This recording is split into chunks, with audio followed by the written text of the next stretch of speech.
Olá pessoas, quem fala aqui é Belmiro, bem-vindos e bem-vindas ao nosso podcast.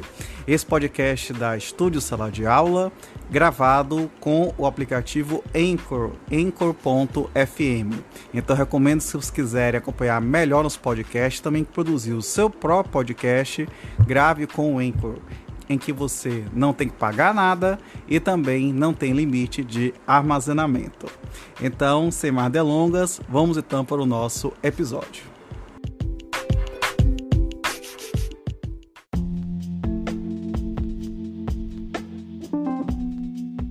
Capítulo 4 do agravo interno, artigo 1021.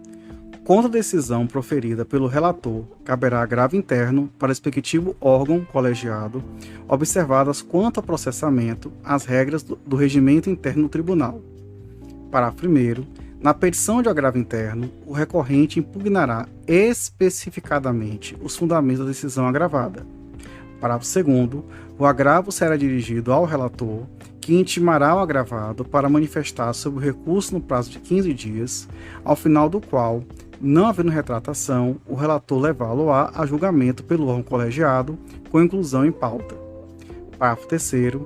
É vedado ao relator limitar-se à reprodução dos fundamentos da decisão agravada para julgar improcedente o agravo interno. Parágrafo 4º.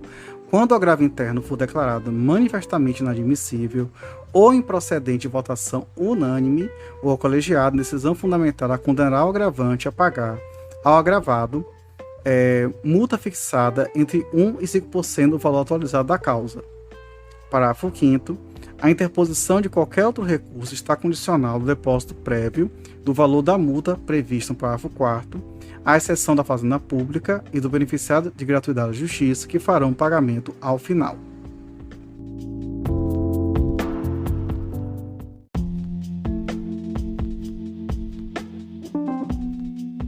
Capítulo 5 dos embargos de declaração. Artigo 1022. Cabem embargos de declaração contra qualquer decisão judicial para: inciso 1, esclarecer obscuridade ou eliminar contradição. Inciso 2, suprir omissão de ponto ou questão sobre a qual devia se pronunciar o juiz de ofício ou requerimento. Inciso 3, corrigir erro material. Parágrafo único. Considera-se omissa a decisão que: inciso 1, de se manifestar sobre tese firmada em julgamento de casos repetitivos ou incidente de assunção de competência aplicável ao caso sob julgamento. Inciso 2, incorra em qualquer das condutas escritas no artigo 489, parágrafo 1º.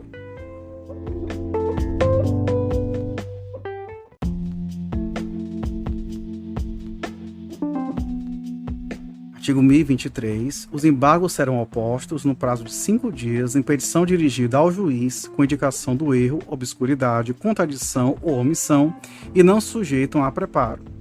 Parágrafo 1º. Aplica-se aos embargos de declaração o artigo 229. Parágrafo 2º. O juiz intimará o embargado para querendo manifestar-se no prazo de 5 dias sobre os embargos opostos, caso seu eventual acolhimento implique a modificação da decisão embargada.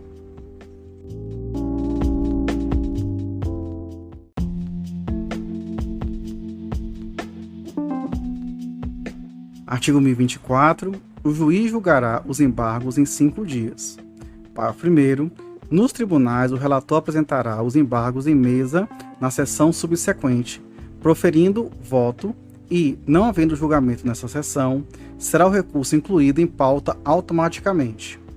Parágrafo 2º. Quando os embargos de declaração forem opostos com a decisão de relator ou outra decisão unipessoal proferida em tribunal, o órgão prolator da decisão embargada decidi-los-á monocraticamente. Parágrafo 3º. O órgão julgador conhecerá dos embargos de declaração como agravo interno, sem entender ser este o recurso cabível, desde que determine previamente a intimação do recorrente para, no prazo de 5 dias, complementar as razões recursais de modo a ajustá-las às exigências do artigo 1021, parágrafo 1º. Parágrafo 4º. Caso o acolhimento dos embargos de declaração implique modificação da decisão embargada, o embargado que já tiver interposto outro recurso com a decisão originária, tem o direito de complementar ou alterar suas razões nos exatos limites da modificação no prazo de 15 dias, contado da intimação da decisão dos embargos de declaração. Parágrafo 5º. Se os embargos de declaração forem rejeitados ou não alterarem a conclusão do julgamento anterior, o recurso interposto pela outra parte, antes da publicação do julgamento dos embargos de declaração, será processado e julgado, independentemente de ratificação.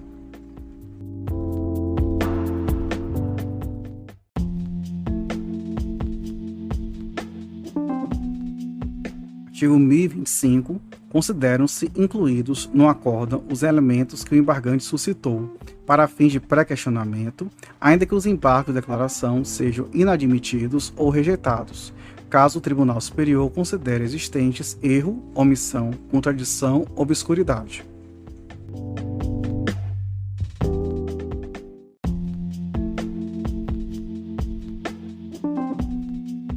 Artigo 1026. Os embargos de declaração não possuem efeito suspensivo e interrompem o prazo para interposição de recurso. Parágrafo 1º. A eficácia da decisão monocrática ou colegiada poderá ser suspensa pelo respectivo juiz ou relator, se demonstrada a probabilidade de provimento do recurso ou sendo relevante a fundamentação, se houver risco de dano grave ou de difícil reparação. Parágrafo 2º. Quando manifestamente protelatórios, os embargos de declaração, o juiz ou o tribunal, em decisão fundamentada, condenará o embargante a pagar ao embargado multa não excedente a 2% sobre o valor atualizado da causa. Parágrafo 3º. Na reiteração de embargos de declaração manifestamente protelatórios, a multa será elevada a até 10% sobre o valor atualizado da causa e a interposição de qualquer recurso ficará condicionada ao depósito prévio do valor da multa, à exceção da Fazenda Pública e do beneficiário da gratuidade de justiça, que recolherão no final. Parágrafo 4º. Não serão admitidos novos embargos de declaração se os dois anteriores houverem sido considerados protelatórios.